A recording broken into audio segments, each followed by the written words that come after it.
Mas Andi sebagai orang yang paham tentang seluk-beluk penjualan gas LPG 3 kg, kami ingin mengetahui di sini, ada istilah oplos mengoplos, suntik menyuntik. Itu terjadi di pengecer atau di pangkalan, Mas Andi? Terjadi di isu yang dilemparkan oleh yang punya kebijakan. Karena masyarakat itu tidak cukup punya kemampuan untuk sampai selicik itu. Kami yang di mikro, yang sangat kecil ini, kemampuannya hanya beli 10 biji dijual seminggu laku dijual lagi. Hanya itu kemampuan. Artinya pengecer juga tidak tahu sebenarnya berapa sih isi dari gas 3 kg yang dijual itu. Apakah benar 3 kg ataukah sudah berkurang? Ada di pangkalan. Pangkalan biasanya ada di SPBE ya. Stasiun pengisian blok LPG itu, dia di situ. Jadi kalaupun ada isu, itu isu. Menurut saya isu, karena kami tidak menemukan secara masif terjadi proses. Tapi pernah dapat komplain terkait gas yang dioplos gitu? Atau pernah mendengar cerita langsung dari yang mengalami? Dulu, kira-kira 5 tahun yang lalu pernah ada isu itu. Itu isu atau fakta ya Mas Andi? Saya tidak tahu. Dulu 5 tahun yang lalu ya kan ini sebenarnya sistem dari 3 kg ini kan sudah kurang lebih 15 tahun ya Bang ya? 15 tahun kan. Kemudian tiba-tiba hari ini pengecer menjadi harus dibingungkan dengan situasi ini. Ibu-ibu, emak saya juga bingung gitu kan, yang ada di Banyuwangi, di Jember. Kemudian kakak saya yang menjualnya cuma 5 biji, 10 biji harus, kemudian waduh ini jual berapa? Ditanyain oleh petugas. Mas, artinya singkat cerita, kalaupun ada oplos mengoplos atau suntik menyuntik itu terjadi di pangkalan menggunakan alat khusus seperti itu? Sederhananya tertibkan dulu pangkalan. Oke. Tertibkan dulu agen. Jangan kemudian rakyat terus. Agennya dulu nih tertipin, siapa sih agennya? Tertipin di pangkalan, yang punya pangkalan ini siapa sebenarnya? Mbak Prita saya kira punya data lah itu. Pangkalan ini yang punya siapa saja nih? Pejabat siapa saja yang punya ini? Cek dulu tuh. Jangan-jangan sudah punya pangkalan LPG 3 kg, di rumahnya yang dia ini pejabat masih pakai 3 kg juga. Ini kan brengsek. Malu langsung. Malu silakan. Itu sebabnya tadi kuncinya adalah pengawasan, tata kelola yang dimasukkan di dalam satu sistem. Sistem yang diatur ini ada 2. Sistem terhadap distribusi tadi. Saat ini Pertamina, tadi saya sebelum kesini saya update dari Pertamina, sudah ada 370.000 yang mendaftar menjadi subpangkalan di berbagai daerah di Indonesia dengan prosedur yang juga dipermudah. 370.000 ini masuk ke dalam sistem sehingga kemudian nanti bisa terlihat begitu dalam proses pengawasannya. Itu dari sisi distribusi. Dari sisi penerima manfaat sudah juga kemudian kita pakai tata kelola NIK. Yang ini juga merupakan satu hal yang direkomendasikan. Artinya pakai KTP oleh ya Mbak Lulu ya? KTP. Yang direkomendasikan oleh KPK bagaimana subsidi tepat sasaran. Jadi yang bisa membeli yang benar-benar berhak. Karena kalau kita lihat ya, ada di tabung 3 kg itu ada satu tulisan yang aduh saya juga kenapa sih harus ada tulisan seperti itu, rasanya miris bacanya. Tapi ternyata kemudian tulisan itu tidak berpengaruh tuh. Begitu masih tetap saja orang yang kemudian mampu tidak malu. Tabungnya, di truknya, ada artis yang ketahuan pakai 3 kg. Itu dia tuh. Jadi sistem inilah yang kemudian menjadi satu alat kontrol. Tentunya tadi kami sambil terus kemudian meminta masukan implementasinya dari Mas, kemudian juga dari asosiasi, dari UMKM, dari masyarakat, dari pengecer. Apakah sistem ini masih bisa diimprove lagi, masih bisa dikembangkan lagi untuk tata kelola yang tepat. Mbak Lulu, nanti setiap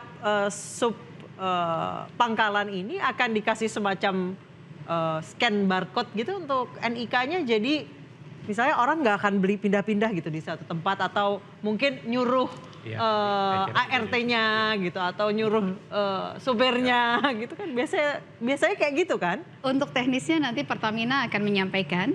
Yang jelas pesan Presiden adalah jangan menyulitkan masyarakat. Harus mudah, harus dibantu. Saya kira nggak perlu diawasi Mbak Prita. Karena sistemnya sudah jalan. Tertipin aja tuh Pertamina. Cukup. Kalau nanti pengawasan lagi jadi kayak pemilu aja semuanya diawasi. Udahlah tertipin aja itu, ada aturan mainnya sudah ada. Kemudian kalau memang saya tadi dibisiki oleh beliau, ya sudah kalau memang kemudian itu toko eceran, jadikan kemudian subagen yang terkecil, tidak perlu pakai syarat yang ribet-ribet. Mampunya beli berapa nih untuk dijual lagi? 10 tiap minggu. Sudah selesai. Kami yang di kecil-kecil ini tidak terlalu banyak mikir. Jadi ada orang beli dilayanin, lebihnya cuma 2.000. Nah, sialnya itu Artinya yang ada tanggung jawab sosial juga dari pengecer ya untuk Pak, membantu orang-orang yang membutuhkan gas. Tanya beliau ini sudah kita ini menyiapkan 10 tabung tiap minggu, ada orang kematian masih nyumbang lagi, nggak pernah terfikirkan. Beliau-beliau yang di politik ngerti. Toko ini kalau di masyarakat tuh dia punya 10 tabung dijual tiap minggu, kemudian beli lagi belanja. Hampir tiap minggu ada kematian dia masih nyumbang. Kebersihan kemudian nyumbang. Pangkalan belum tentu nyumbang, Pak. Agen belum tentu nyumbang. Kenapa kemudian yang disoal kami yang kecil-kecil ini? Makanya saya sih usulnya tidak usah ribut-ribut. Tertibkan dulu pangkalan, agen, tertibkan aja, SOP-nya ditertibkan, baru setelah itu biarkan masyarakat bekerja, tidak perlu digital, mereka daftar kok. RT, RW, kelurah, kades itu ngerti, oh ini toko, silakan daftar nih, sudah ngerti. Baik. Tidak perlu digital kok, sederhana saja. Bang Rahman, untuk pengawasan distribusi itu dari domainnya SDM atau domainnya Patra Niaga? Kalau pengawasan domainnya Kementerian SDM. Dan hari ini Pak Bahlil mengatakan akan membentuk badan yang khusus memonitoring distribusi. Iya, memonitoring terutama pertama terkait kepastian bahwa harga itu sesuai dengan harga subsidi. Nanti pelaksanaannya gimana Bang? Ataukah memakai model apps, aplikasi atau seperti apa? Salah satunya aplikasi, itu lebih memudahkan. Tapi maksud saya, konsen dari Pak Menteri Bahlil itu adalah bagaimana tadi soal uang negara ini mau diselamatkan.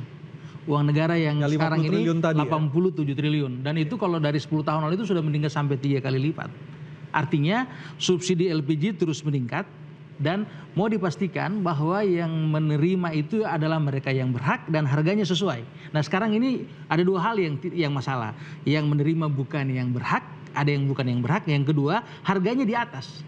Kalau masyarakat misalnya mau dengan harga 25.000, sesungguhnya itu tanpa subsidi kan? Tapi kan ketika harga itu di atas itu menandakan adanya mekanisme pasar yang bekerja di situ. Barangnya langka tetapi permintaannya banyak sehingga harganya naik.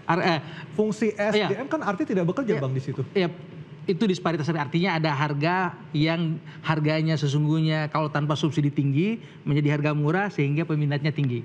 Karena kalau sesuai harga pasar kan tentu orang beli yang 12 kg, orang tidak mau ngejar yang 3 kg, tapi kan harga 3 kg itu jelas rendah karena disubsidi. Nah sehingga itu tadi subsidinya terus membengkak, 85 triliun, andai kata misalnya yang KPK rekomendasikan 50 triliun itu misalnya, taruhlah negara bisa menghemat 25 triliun saja. Dari upaya yang dilakukan oleh Kementerian SDM, oleh yang dilakukan oleh Pak Bahlil untuk mengatur tata kelola yang dengan baik, memastikan bahwa yang menjual itu adalah mereka yang terdaftar, baik agen ataupun pangkalan ataupun subpangkalan. Dan yang kedua yang membeli yang 3 kg hanya mereka memang yang benar-benar berhak, yang lain silakan ambil yang 12 kg. Kalau perlu misalnya Pertamina sederhanakan, kalau 12 kg itu terlalu ketinggian harganya pecah lagi jadi 7,5 kg. Supaya mungkin karena kalau 12 kg mungkin 200 ribuan. Mahal harganya. Tapi kan begini Bang, ya. Pangkalan itu dia dikasih jatah nih, marginnya sebut saja 1.000 perak. Ya kan, dari 13.500 ke 15.000 dia lepas. Tapi kan dia volumenya gede. Ya, Pak. Ya kan, ribuan volumenya. Iya, kali banyak. Sehari misalnya jatahnya 5.000 atau 5.000 kali 1.000. Coba dihitung. Artinya kalau marginnya 1.000 bisa dikalikan. Sementara eceran marginnya 4.000 tapi tabungnya cuma 10 ataupun 5. Kemudian Pak Bahlil menyoal yang 4.000 itu. Jangan dong. Evaluasi dulu nih yang volumenya banyak. Jangan menyoal yang mikro gitu. Kalau Pegadaian itu kan punya jargon menyelesaikan masalah tanpa masalah. Kalau yang Pertamina ini menyelesaikan masalah dengan masalah, Pak. Ya kan itu yang terjadi. Kenapa? Pangkalan di kita kan nggak banyak. Yang banyak itu adalah pengecer dan itu langsung mengakses kebutuhan warga. Per hari ini tidak ada warga yang komplain bahwa harga 3 kg itu mahal. Nggak ada. 25.000 berarti sebenarnya nggak keberatan. Mereka terbantu kan. Kemarin waktu langka, para warteg itu ngomong, jangankan 30 Mas, 50.000 pun kita bayar kok. Yang penting nggak sulit dan nggak harus cari pangkalan berhari-hari. Yang ingin saya katakan adalah, kata itu benar, 50.000 saja itu warga terima, berarti kan sesungguhnya subsidi bisa kita cabut. Negara bisa cabut, dia lihat ke tempat lain. Artinya jangan dipotong Bang. Penjual warteg, dia ada unit bisnis. Maksud saya, kalau warga, maksud saya kalau rakyat. Mak saya teriak Bang. Nah, Kalau yang hari-harinya memang pakai itu. Mari kita buat fair. Kalau misalnya masyarakat menganggap bahwa dengan 25.000 itu cukup, artinya kan di situ tidak perlu ada subsidi. Berarti uang negara yang 87 triliun ini sesungguhnya menguap. Uangnya keluar, saya kira rakyat tidak nikmati. KSP yang evaluasi aja, harga subsidinya dikurangin. Misalkan sekarang di Pangkalan harganya sebut saja 15.000. Ya. Oke, berarti subsidinya berapa tuh di situ itu? Misalkan 87 triliun. Ya. Oke, dikurangkan nih jadi 50 triliun misalkan. Ya. Menjadi berapa nih harga normalnya? Misalkan ketemunya 18.000, ya kan? Ya. Yang di masyarakat maksimal misalkan dibuat 25.000. Saya kira gak ada masalah gitu. Ya. Asalkan barangnya ada. Barangnya ada gitu. Jangan kemudian tiba-tiba orang mau beli nggak boleh. Ini ada jatahnya. Wah. Per hari ini misalnya kita itu tidak bisa mengidentifikasi seberapa banyak pangkalan yang dimiliki oleh Pertamina. Jadi kalau saya tinggal di Ciputat, eceran yang kanan kiri jumlahnya 15 itu habis, saya kebingungan. Ini mau langsung ke kota atau ke Kabupaten Tangerang. Ini yang kemarin menyebabkan antrian yang begitu panjang.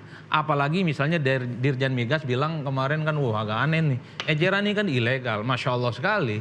Berarti kita beli barang ilegal selama ini, Pak. Itu menyakitkan, serius. Menyakitkan. Oke, atau mungkin nanti Itu bisa yang saya dibuat sebutkan, varian menyelesaikan baru masalah dengan gas masalah. 3 kg non subsidi. Supaya, karena nenteng-nenteng 12 kg itu berat. Kita akan kembali usai jeda. Oh iya, bisa juga ya.